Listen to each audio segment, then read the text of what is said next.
নমস্কার, আমি ধীরেন মাহাতো আর আপনারা দেখছেন ধীরেন মাহাতো অফিসিয়াল।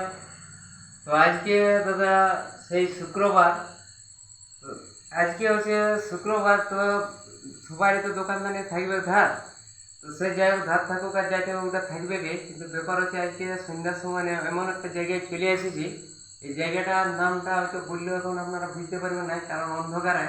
সেটা সুজানডি গ্রামে। তো সুজানডি গ্রামে একটা মানে এটা একটা ওঠে বলতে গেলে যে গ্যারেজ দেখছে, মোটর সাইকেল আছে খোলাখুলি। আর মিস্ত্রি অনেক দিনে মানে সারাসারি না করতে পারিছে, সামান মিলে ওটা কোথায় রেখে চিন্তাও করেছে ভুলাভুলি। আর এইদিকে মোটর সাইকেলের অনেক আছে যন্ত্রপাতি। তো যাই হোক, আমাদের জন্য খোলাই থাকে, আমরা ইয়ার অবশ্য কোনো করি নাই ক্ষতি। তো বুঝতে পারছি নি আর কেমন এখন গ্যারেজে চলছে গতি।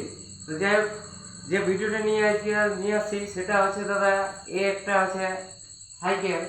ইয়াকে চালাতে হলে প্রথমে ধরতে হচ্ছে হ্যান্ডেল, তারপরে দাদা এই যে করতে হয় পেটেল।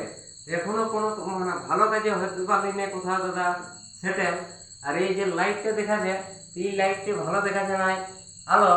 ইয়ালে যদি বেশি পাতে হয় ভালো, তাহলে জ্বালাতে হয় মেটেল নালে হ্যালোজিনের আলো। তো যাই হোক, আর একটা আমাদের পাশেই এমন একটা লোককে পাই গেছি, সেটা আমাদের কুটুম ওঠে। মানে কুটুমটা এরকম কুটুম নয়, কুটুমটা ওঠে আমাদের শালা। তো বলি তুই ভাদর আশ্বিন মাসে দাদা কেন দিছি এত জ্বালা, জলদি করে বলি কোনো রকমের ঘর দিকে তুই যা পাবি গুটাই নিয়ে আর পালা। তো যাই হোক, আর ভিডিওটা না করছি দাদা বাড়াবাড়ি, এইখানেই শেষ করছি তাড়াতাড়ি।